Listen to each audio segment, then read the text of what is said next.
Thanks again for joining Tankers Fantasy Football. We're going to give the overview for Week 2. We're also going to look ahead to Week 3 here. So first, we're going to talk about some injuries that happen and how they're going to affect your lineup moving forward. Injuries and the ramification of these injuries. And we're going to lead off with Adrian Peterson, who got hurt in the home opener when the Vikings christened their brand new stadium. They lost the franchise out there. And I know he wasn't looking that spry yet, but I mean, losing Adrian Peterson is never a good thing for the Vikings football team. I mean, that's not the score. And I mean, who are we looking at here to fill his role? Jerick McKinnon and Matt Asiata, old chugga, Matt Asiata. And I mean, they're talking about a 65-35% split between these two bums.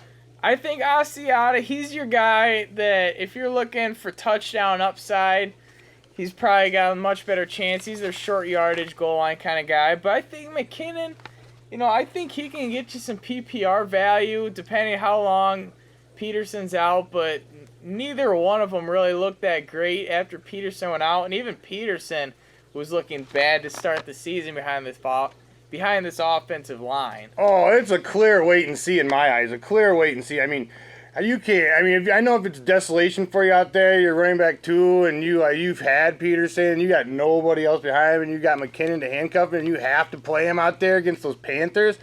I mean, I'm not really down with that, but if you have to, I guess you have to. But it's totally, if you can afford to do it, it's totally a hold and wait and see in my eyes to see what you can get out of these two bums, because I'm not really excited about either one of them. Yeah, it's tough to get excited about them. And this matchup that they have going Week 3, it's I don't like it at all.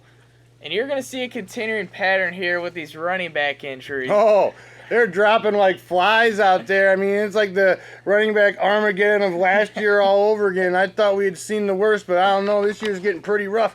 We got another Amir Abdullah, who was looking pretty sexy out there Week 1. You're like, yeah, drafted this guy pretty late. He might turn to an RB2 from now, good old flex play for me. But then it was just, he's got a foot injury, and it's like an undisclosed kind of murky situation. Those foot injuries are tough, people. They really are. Foot, turf toe, whatever it is going on. I mean, if it's that Liz Frank, I mean, I don't think it is, but the foot's a mystery. I mean, it doesn't sound like a big deal, but it really is out there, people. I mean, who's filling the shoes for him out there? Theo Riddick and old boy Dwayne Washington out there getting those goal line, them short yardage carries? I think Riddick, he can be a very, very high-end RB2 for you.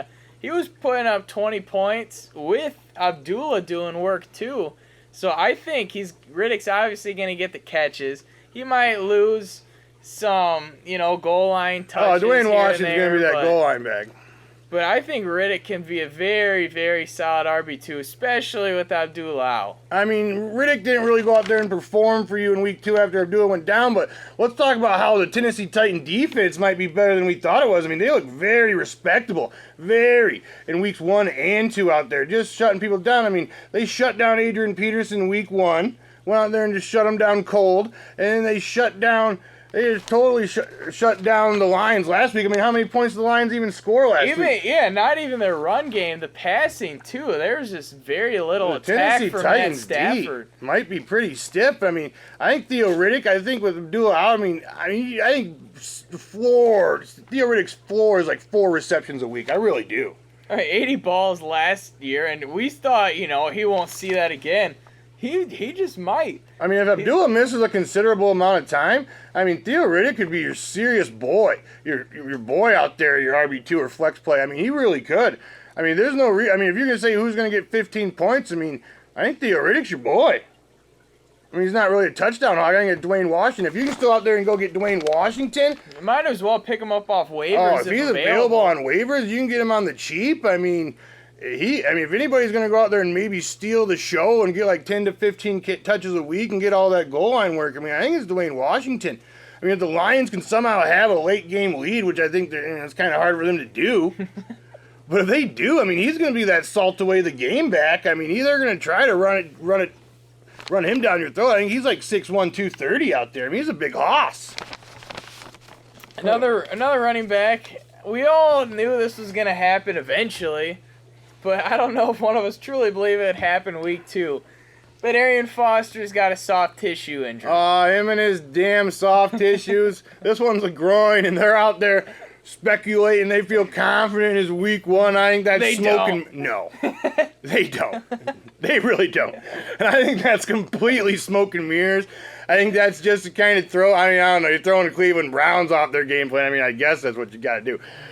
But I mean, I think that's complete smoke and mirrors. I mean, they're gonna run out Jay Ajayi or the J.E. or whatever's going on there. Drake got a score last week. And Kenyon Drake got a score last week. I don't have any amount of confidence in these two bums. I mean, if McKinnon and Asiata are a wait and see, these are a hide and seek and wait to see. I mean, you can't. I mean, I would no confidence. You cannot start either of these bums yet. I mean, I think they got to go out there and do it for you at least once. Maybe I'd say maybe do it twice. I mean, I don't know if Foster's going to miss enough time for him to do it, but. I mean, their running game just looks puke filth garbage anyway. I mean, Foster wasn't good when he was on the football field. No, the last 2 years, the offensive line for the Dolphins have been ranked like 31st and 32nd. Last 2 years. I mean, according they to made Pro some Football Focus. They made some upgrades on paper, but so far that's not panning out on the football field whatsoever. It really isn't. They're looking desolation out there. I mean, Foster's old, but I mean, I don't have any. I mean, at this point, I mean, I was a Jay Ajayi believer probably about June, maybe. I mean, at this point, I am completely off that train. This is ridiculous. I mean, he's a hold because of how bad Foster is, and maybe somehow, some way, this offensive line can turn their look on paper into look on the football field. But they're not even a running team anyway in the first place, so I don't even think it's worth. I think this might be a huck it, chuck it football team for the rest of the way. And I mean, I just don't have any confidence in any of these backs, really.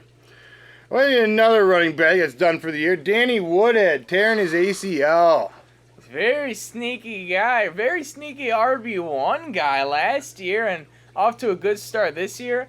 But I think, especially this week, this just solidifies Melvin Gordon. I think Melvin Gordon is going to be a top 5 back this week. I mean, I really do. He's got such a great matchup. Woodhead's not stealing catches. I mean, he's playing in Indianapolis Colts, and I mean, if he's going to bust it up and steal this job and make sure Dexter McCluster, who they just signed, doesn't get to do a damn thing, which he shouldn't because that's embarrassing. That's embarrassing. I mean, there's no reason. They have no excuse now with Danny Woodhead being down that Melvin Gordon shouldn't be their showcase showdown back. I mean, if he's not getting 60 or 70% of these snaps, I mean, I think that's just bad coaching at this point. It really is. I mean, how are you going to run a bum off the street, a Titan reject in Dexter McCluster, and just bring him in and be like, oh, yeah, we're gonna practice twice, then we're going to play on Sunday. I don't think that's a score. I mean, he might start stealing snaps here in a couple of weeks once he gets to know the offense. But I think it's all systems go, Melvin Gordon, this week against the Indianapolis Colts. I'll tell you what, Melvin Gordon is just seeing his stock rise and rise and rise the past couple months here. You could get him so late in drafts, and then, it showed a good preseason. He snuck up into that 5th, 6th round. He was now, after a couple games, he's looking solidified RB2. Now Woodhead down. I mean, it can get crazy. The ceiling's pretty high on this guy. I mean, they only let him play 20 snaps week 1. He scored 2 touchdowns, and then he didn't even touch the football field in the second half. It was like, well, I get Danny Woodhead's kind of your sexy boy out there, and he's been there for you, but I think you should probably give this young buck a little opportunity to show you what he can do. And I mean, he's kind of been doing it for you so far. I mean, come on, Chargers. I mean, what's this guy's problem? Is he really that bad at pass blocking or something? I mean, that's the only excuse I could find. Maybe they don't trust him. Can't read. Yeah, I mean, that's the only reason I could see for keeping him off the football field at that point, especially with the Woodhead injury. That's just ridiculous. Who's another running back we got that went down? Doug Martin? You got Doug Martin down. He's not looking like he's going to be out too long, but even with that said, Charles Sims, I mean, he was still getting on the field in 3rd downs. He scored you a touchdown, a very nice 30-some yard touchdown week 1. Didn't do too much last week, but Martin wasn't doing too much anyway.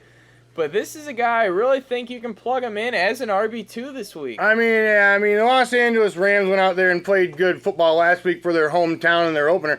That's because they were just afraid of how bad the fans were going to react after the game if they didn't do anything. I think they blew their load out there. I think their energy's completely spent. They're going to make that West Coast to East Coast plane ride, and they're going to play at that 10 a.m. West Coast time. And I just don't think they can do it this week out there against the Bucks. I think it might be the same old Los Angeles Rams. I think Charles Sims, getting the amount of snaps he's looking to get, he could be a very solid RB2 play for you this week. Very solid. I mean, even last week we were talking about the Rams. They played against the Seahawks, who I was very high on, who have just looked so bad to start this season. They've had one touchdown this year, and that came very, very late against the Miami D to save their week. I mean... Yeah, I mean, one touchdown on the season so far, Seahawks. I mean, that's the bad news. I mean, I'm just not... That's just so bad. Well, let's get into...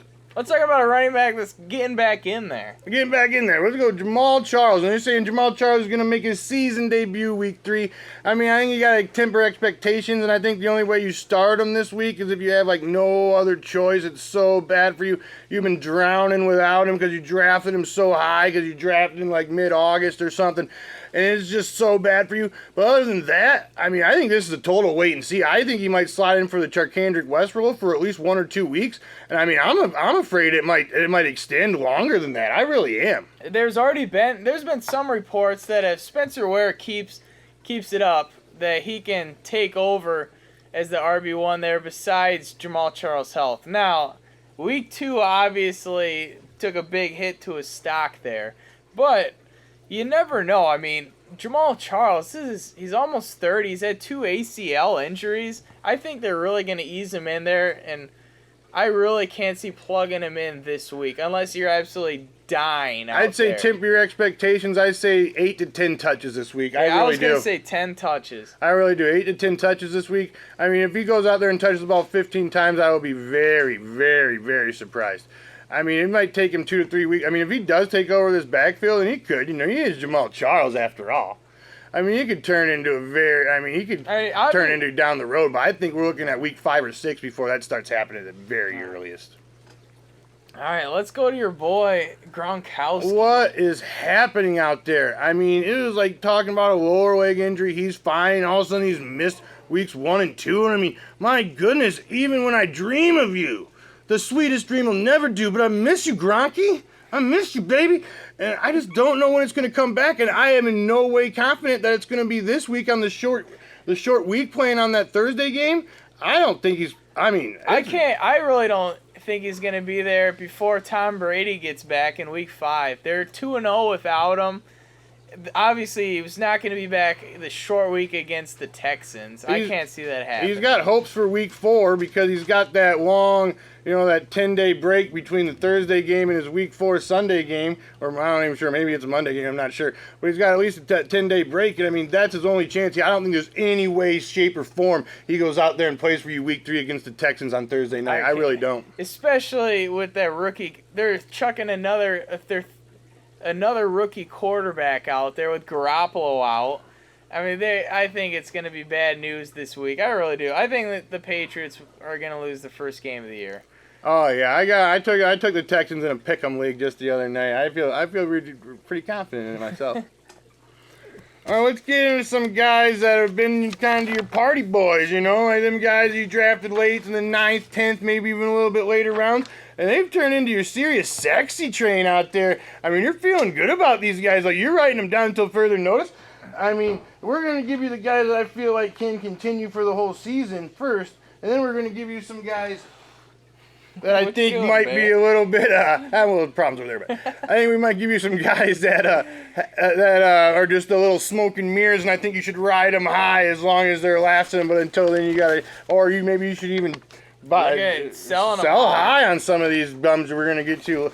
But first we're going to get into the guys that I think are going to keep going, keep being your sexy boys from now until the rest of the year. We're talking about Stefon Diggs. Man, even with Sean Hill week 1, he put up 17. And then you get a guy who doesn't even know the playbook and goes out there and gives you 30-plus points. 8 for 180 and a tutty out there? I mean, he looks like the gravy train. I mean, with Adrian Peterson gone, I mean, this offense is going to live and die on Stefon Diggs. It really is. They're going for him. Shane Bradford's looking him straight in the eyes on 4th and 2 and being like, I'm throwing the ball to you, man, because you're all I got. And it happens. I mean, he converts. And he is so, I mean, I am all in on this guy. I mean, if you have him as like your wide receiver 3 or even somehow your wide receiver 4 in your lineup, I mean, that's completely sexy. I mean, that is like feeling so good about it. I mean, until further notice, I mean, I don't think his targets are looking to go anywhere. I think he's going to get you at least, 8 to 10 targets a game. I don't see how he can't. I mean, Adrian Peterson's out. I mean, maybe Bridgewater isn't as good as we thought. I mean, Bridgewater was not even. Bridgewater had like 14 touchdowns last year and 4 of them against the Desolation Bears. Bridgewater had to be the Bears. most average thing I've ever seen out on a football field. Oh, Bears, you are so bad. All right, let's get into another guy that I was kind of hating on at the beginning of the year. I still hate him. No, this is my boy. This is my boy. You don't hate him. You don't hate him. Kelvin Benjamin. I mean, I was hating on him. People were getting him in like the 5th, 6th rounds in like August. Even 4th. I mean, it is returning value. It is returning so much value. He is looking spry out there, and I can't even believe I'm saying this, but he is the sexy train. He really is. He's like we said, he's like a high schooler playing against middle schooler when he's matching up against some of these small corners. He just manhandles them. I don't see any way, barring injury, how this is going to stop. I really don't. If you scored him in the 5th or 6th round, you should be feeling very, very good about yourself. You really should. Let's get into another guy, we think might keep continuing this, into Marvin Jones. He's obviously looking like the main guy that Stafford's falling in love with. Golden Tate has just been pitiful so far this year. What's he had, like 16 targets for like... He's turned 16 targets into 54 yards. Oh my God, that is so bad. None of them have a touchdown yet, but at least Marvin Jones is getting those targets, getting the big chunk plays. I mean, he's leading his teams in targets, yards, and receptions right now. I don't think that's going anywhere. I mean, he looks really spry out there. I mean, he might be the go-to guy in Jim Bob Cooter's offense in there. That is not a bad thing whatsoever. And he does have a 10 touchdown season under his belt back in Cincinnati. I mean, this guy can get you can be a serious red zone threat. I mean, this guy's your wide receiver 3 or 4. You should feel very confident in yourself. You really should. And we're going to get to another old man River guy. And everybody says this is the year that Larry Fitzgerald isn't going to be the number 1 threat in the passing game on this offense. And I keep saying phooey. Because look at this guy out there just doing it. Returning, 29 and 20 fantasy points to start the season? He's just... I don't think this guy's... There were reports earlier that this might be his last season. I can't see this guy ever retiring. He might play till he's 40 if he keeps this up. It's been solid 3 to 4 years that we've been talking about him getting overtaken by Michael Floyd or John Brown. I don't think those days are coming. I mean, nobody's out there training and praying, eating the vitamins like Larry Fitzgerald. I mean, he's doing it. It's crazy. He's just diving catch after diving catch. Doesn't even matter if he's covered. He's just old man River and out there to you to death. I know he fell off it toward the end of last year, and that might be the score again this year. But for the time being, you should ride him high and ride him with confidence. You really should. Ride him. Who's another guy we still feel good about out there that's looking pretty sexy? We're going to talk about a running back here, and... Matt Forte, I tell you what. On pace for 470 touches? I mean, that's not happening, but my goodness. I mean, we were on the Bleel Powell train to start the year, but not anymore. I mean, Bleel Powell, who? Nothing. Who is that? I mean, the guy doesn't touch footballs. I mean, Matt Forte is living and dying out there. Unless he gets injured, he is your RB1 that you scored in the late 4th round. It's just crazy. 30 carries, 100 yards, 3 touchdowns last week. It's crazy. I mean, he's the number 1 overall RB wide receiver right now, isn't he? Is D'Angelo? It might be him and then D'Angelo. I think they're 1 and 2. I think they're 1 and 2. It's crazy. And there's no sign of Matt Forte slowing down. I mean, they have to respect the pass. They got Brandon Marshall. He doesn't look any different. He really doesn't look any different from his rookie year. I'm pissed. Why'd you let him walk, Bears? Why'd you let him walk? So bums like Langford can fumble the snap on our only last hope drive when Brian Hoyer's looking a little bit decent out there. You hand it off to this bum and he just hands it back to him. He's like, "Here you go. We're done playing football right now." But seriously, trade away Marshall, get rid of Olsen, rid of the core. No, we got rid of Get rid Olsen of a long time Forte. ago because Mike Martz doesn't like to play with tight ends in his offense. Well, Mike Martz is a goddamn bum. And we give away a franchise tight end like Greg Olsen because Mike Martz doesn't like tight ends in his offense. Well, get the hell out of here, Bears. Letting guys like Mike Martz make decisions for your franchise. That's what's going on here. This is terrible, Bears. I'm so disappointed in you. I really am. All right, we're getting some guys that we do hate here. We do. Let's get into some guys that have done very good for you. I mean, they're party boys, and you should ride them high until the party's over. Or sell them high if someone's really knocking on that if door. They're buying into these, power of the earned bums, I mean, if they're buying into these power of the earned bums, I mean, you should sell high on them. You really should. We're talking about guys like Isaiah Crowell and Mike Wallace. I mean, if you can sell high on, I mean, Mike Wallace has scored 3 touchdowns this year. Mike Wallace had 1 touchdown in 2014 and 2015 combined. 1 touchdown. He scored 3 this year. And I know, I guess if you can't find a taker, if you can't find a taker, no pun intended there, if you can't find a taker, you should probably just ride high on these bums in your flex play until further notice because they got the power of the earn. They apparently been juicing. Oh, my Undertaker. And they really do. I mean, Isaiah Crowell, I mean, they should make Isaiah Crowell and Mike Wallace pee in cups. I mean, Isaiah Crowell had a 75-yard touchdown. Where the hell did that come from? That was unbelievable. He had a 75-yard. I was like, is somebody going to catch this guy? Did everybody like just forget that they snapped the ball? Like, what's going on here? But it's happening. If you can ride high or find a buyer for these guys, I'd be all in. And one more guy that's been good for you, and I think I think this is only going to be until Tom Brady comes back because they got to lean on the run and LeGarrette Blount. I mean, LeGarrette Blount is touching footballs. He's been the boy there. He's touching footballs. He has over 20 carries in both weeks. I mean, just hurdling people, running that hurdling game like he does. And he's the clear goal line back when he's not really getting them catches. But he doesn't even need them at this point, the way he's producing. I mean, if he's touching the ball 20 times, I mean, I don't see there's any way he's not going to get you 12 to 15 fantasy points. I mean, I really don't. I mean, James White's been nothing. You got him like 100. What did he get you, like 120-some yards in a TD last week? And took a picture with all the Patriots. I mean, he's a boy until further notice. I mean, they're hammering the rock with him. I mean, James White, who at this point? People are talking about James White's going to replace Deion Lewis, but they're not even throwing to the running backs. They're just running up the gut with old boy LeGarrette Blount out there. Are you buying low on James White? No. Not even No, I don't think so. I mean, if Deion Lewis comes back in that 4 or 5 weeks like he's supposed to, I mean, James White, he's borderline waiver wire fodder at this point. I mean, I think LeGarrette Blount is the man. I mean, Houston's a tough matchup, but he's been producing solid RB2 numbers weeks 1 and 2. He really has. They're starting another rookie quarterback in New England this week on a short week. I think they've got to run the ball heavy. So at least Blunt's still going to touch it 20-plus times. Now, we've been talking about some guys that have been doing good. Well, the party's over. Let's talk about some dudes that you got some regrets about. And no regrets? Well, this is most regrets. So we're going to throw up a regret sign.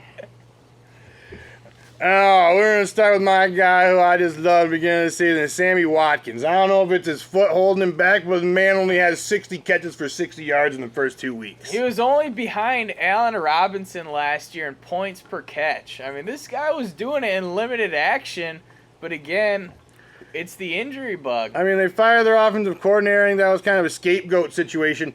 But, I mean, if they said they want to throw the ball more. And, I mean, I think he's a bench and wait and see this week because he's playing against Patrick Peterson. And Patrick Peterson was kind of floating around covering Mike Evans last week. And if he's going to do that against Sammy Watkins and he's still dealing with that foot injury and dealing with Patrick Peterson, I don't think there's any way he puts up wide receiver 2 numbers for you this week, even wide receiver 3. I mean, he's a wait and see till further notice if you got any options on your bench. Another guy I was super high on, I was thinking his top 3 at his position, but so far, Russell Wilson just has not looked like the guy he was the second half of the season last year. Oh, the Seahawks don't look very good at all. They have 1 touchdown. Only 1 touchdown in weeks 1 and 2 combined. I mean, my goodness, Seahawks losing to the Rams. I mean, you saw my hate on the Rams last to week. The Dolphins. You saw my hate train on the Rams last week, and they went out there and lost the goddamn game to the Los Angeles Rams. I mean, what has happened to you? That plane ride home had to be like the worst time of your life. I mean, the Seahawks are on suicide watch out there. It's awful. I mean, my goodness, that had to be the most depressed plane ride back home ever in your life. Well, else we got? I mean, looking bad against the Dolphins and Rams. I mean, God. I mean, I know they're playing the Niners this week, but if you got, I mean, I know quarterback's pretty deep out there. Russell Wilson is bench until further notice in my eyes. He really is. I mean, kind of hitting on the Rams there. Even Todd Gurley. I mean, he doesn't have 100 yards yet on the ground. He's averaging 2.7 yards a carry. This is just not the guy you drafted in the first round. And even paying that price, I think you have to sit him until you see something. That's a tough pill to swallow, but I mean, if you got other options, I mean, at this point, you got to start guys like LeGarrette Blount over him. I mean, I know that's completely insanity, but I mean, that's complete insanity. But my goodness, the guy only has 2 catches, so he's not making it up for you in that department in PPR whatsoever. I mean, this is. One of those catches going for -5. Yeah, I mean, this is bad. I mean, I know it's crazy, and people are probably going to spit hate fire at me for saying it, but I think you got to bitch him for guys like LeGarrette Blount until he shows you a thing or two. I really do. I just can't see it getting any better. There's no weapons around him. It's awful. It's just awful. All right, we got another bear. We're talking bear awful. We're going to, before we talk about Jeremy Langford and how awful he is, we're just going to talk about how awful. Oh, how awful the Bears are. The Bears are 3-14 in their last 17 home games, Bears. What does that even mean, Bears? Like, that is horrible. Like, oh my goodness. What is happening? I mean, the offensive line might just be the worst. It's so bad. Worst line in football. It really is. It's the worst. Oh, I mean, Jay Cutler is just a sissy boy. He's hurting his thumb. He's going to the locker room. I just thought he was going back there because he forgot his Snickers because it was that night game. But no, he was done. And I know I'm Brian Hoyer. People are like, Brian Hoyer is a playoff quarterback. Well, he's not a very good one. We saw how that worked out. We saw he only had 5 turnovers in that playoff game. Oh, Brian Hoyer. I think the Bears feel bad for you almost, Brian Hoyer. Feel bad you got to go out there behind that bare bones offensive line and try to make something happen. Because this guy we're talking about is a sit till further notice bum, Jeremy Langford. Now, no. Jeremy Langford scored in each of the first 2 weeks, but that's his only hope and prayer. I mean, this guy has had fumbleitis. His yards per carry is just absolute trash, and his snap count is going down. I mean, I don't see there's even reason why the Bears shouldn't try and see what Jordan Howard can do. I mean, come on, Bears. Jesus Christ. Howard's actually had some spurt to him. Yeah. I mean, you know, I'm not saying he's the man beast by any means, but Jeremy. I think at least get some more touches, mix it up, see what he can do. I mean, John Fox was pissed about Jeremy Langford after week 1. I don't see how he's not pissed about it after week 2. I mean, that fumble he had on that drive when it was like our last hope and prayer with Brian Hoyer actually out there getting first downs. I couldn't believe it. And we run on 1st and 10 with this bum, and he just hands it to the other team. Oh, my God. Oh, Bears. All right, moving on from the filth puke garbage of the Bears to the filth puke garbage that is Golden Tate in weeks 1 and 2. This is a guy, man, after Megatron went out, after facing 99 catches, then 90 catches back-to-back years, you're thinking this guy locked in 100 catches. He's going to be my boy. Wide receiver 2 all day? No. No. It's really no. What, he's got 16 targets for like 54 yards, 16 targets for 54 yards. He caught 2 of 9 targets last week, and we're not talking about 20-yard, 30-yard passes downfield. We're talking about balls thrown within 5 or 10 yards from the line of scrimmage, and he's only catching 2 of 9 of these for 13 yards. I mean, they're treating him like a goddamn gadget player out there almost. Tavon Austin. Yeah, they're like running bubble screens with Golden Tate and this and that. I mean, he's not the go-to guy in that offense anymore. I don't know what to do. Like, I don't own him in any league, and I'm very happy for that. But it's a wait and see till further notice. I think you got to bench him. You have to. Think it's a buy low, or are you even losing hope here? I don't know. I don't think so. I mean, Marvin Jones obviously is the #1 guy for Stafford. I'm totally afraid. It's obvious. I mean, I think Theo Riddick is better off at those screen passes than Golden Tate is, so I don't think that's what he should be doing anyway. I don't know what his department's going to be. I don't know. I'm scared for him. I mean, he's still getting them targets, but I think those are going to go down. I mean, if he's only catching 2 of 9 of those, oh, God. Then we're going to go any Browns player because they're going to have old boy Kessler out there, and the Browns fans are going to need some Kesslers to get through this one. I think it's the 5th starting quarterback in 5 games for the Browns. Oh, Browns. I feel bad for him. I mean, the Bears, we're homies. Me and the Bears fans and the Browns fans, we're out there. We're living in the geyser together. Oh, we're living in the geyser of poo. This franchise is just so bad. Who wants to play for the Browns, really? We're just both. Who's knocking on the door wanting to play for the Cleveland Browns? I feel for you, Browns. We're in the Bears. We're just bubbling pools of poo out there. And, they might just turn into another expansion team oh, again. it's bad. I feel for you, Browns. We're homies. We're homies. We're in this together, Browns. We really are. And we got some guys that I like good starts for this week. I mean, these are some, you know, if you're hurting out there, you're dealing with some of these injuries that we talked about, and you don't have these other handcuffs that guys are going to be rewarded from these guys that are getting injured. I mean, these are some good starts. I mean, Tevin Coleman against the Saints, Monday Night Football, I mean, that's a good start. I think he's looking at legitimate 15 points this week. I mean, he's had... The New Orleans defense is obviously nothing to brag about here, and he's already been producing well. He's had as many touches as Freeman. I mean, here. Freeman did do better on the ground, but Freeman had 0 targets last week. I mean, that's what Freeman's living and dying. I mean, if Tevin Coleman's the one getting these targets and appear that it's going to be him, I mean, I think he's the back to own in Atlanta. I really do. It's ridiculous. Well, no, we got Travis Benjamin against the Colts. I mean, against this Colts secondary, I mean, I scored 2 touchdowns last week, so he's playing against the Colts. He's all systems go. I mean, if you didn't play him last week, you got to put him in there this week. You really do. They're like their 6th cornerback is now their #1 guy on the field. Oh, it's so bad. I mean, if you didn't play Travis Benjamin last week and he blew it up for you on your bench, I mean, don't feel bad because he's going to blow it up again when you play him this week against the Indianapolis Colts. He really is. My boy Devontae Parker. I wait and see last week, went out there, showed me a little song. 8 for over 100. 18 points, looking very solid, and you gotta love the matchup this week, going against that Cleveland secondary who has given up some points. They let Mike Wallace score 2 touchdowns against them last week, and that makes me feel pretty good. Even kind of the Jordan Matthews week 1 blowing up on him a little bit.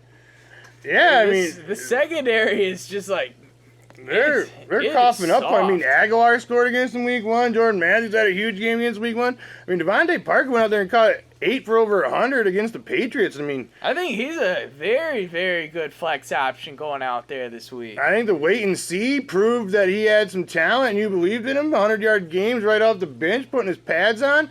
I mean, I think he's all systems going, like your first or second flex play this week, and you should feel confident about it. I got him out there in one of my leagues, my second flex, and I feel real confident about it. I'm starting him actually over Ty in 1 in a flex.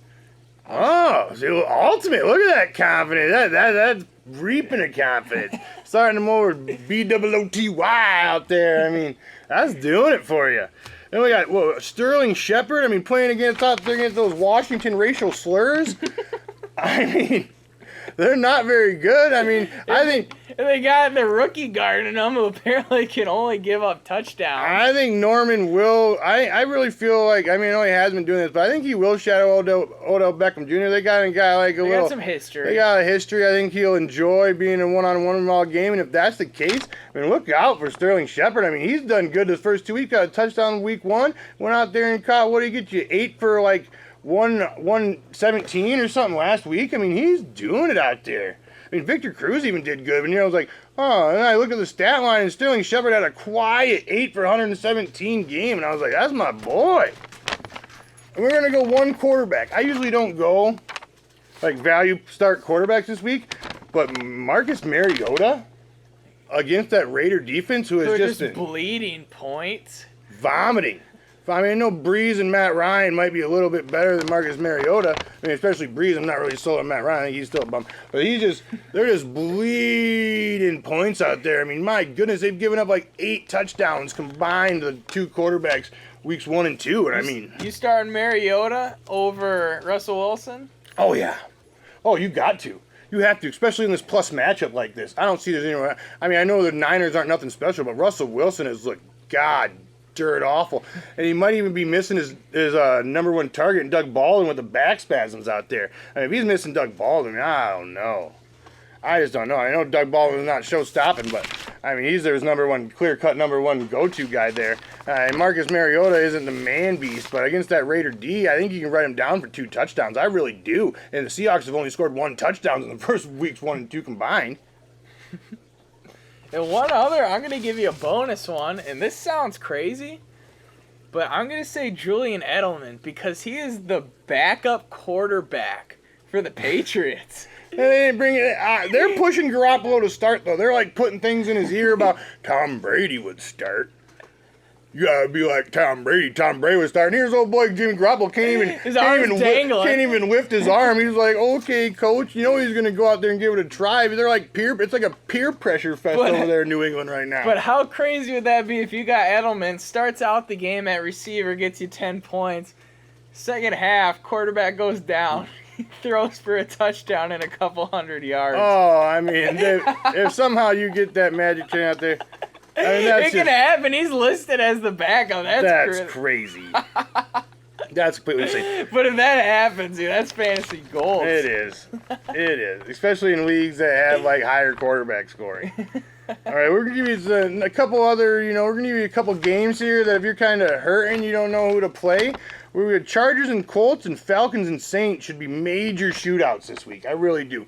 So if you're like on the bubble on who to start, if one of those players plays in these games, I'd go with them all day. I mean, these games are going to be shootouts. I'm loving a lot of these guys. I love Melvin Gordon. I love Tevin Coleman. You can pretty much get any guy on the Saints. Whether it's Breeze, I even like Fleener, whether it's Cooks out there. Yeah, like Willie Snead, even Sanu or somebody like that. I mean, like Philip Dorsett. Like if Dante Moncrief doesn't suit up, I mean, Philip Dorsett in one of these games. I mean, that's a very solid flex play. It really is. I mean, I know he didn't do anything last week, but I mean, people don't do things against the Broncos. They just don't. Well, wrapping it up for him. All right. I think that's it, unless you got any bonus coverage here. I don't think so. I think we've got wrapped up. Tell them the shootouts of Chargers, Colts, Falcons, Saints. Feeling good about those games being the 2 most high-scoring games this week. All right. Thanks again for watching. Make sure you subscribe to our YouTube channel here. Hit us up on that Twitter. Like us on Facebook. Comment below. We will respond on your who do I starts or whatnots, and we love to do it, people, so don't be afraid out there. We love you. Thanks a lot for watching. We'll catch you next time.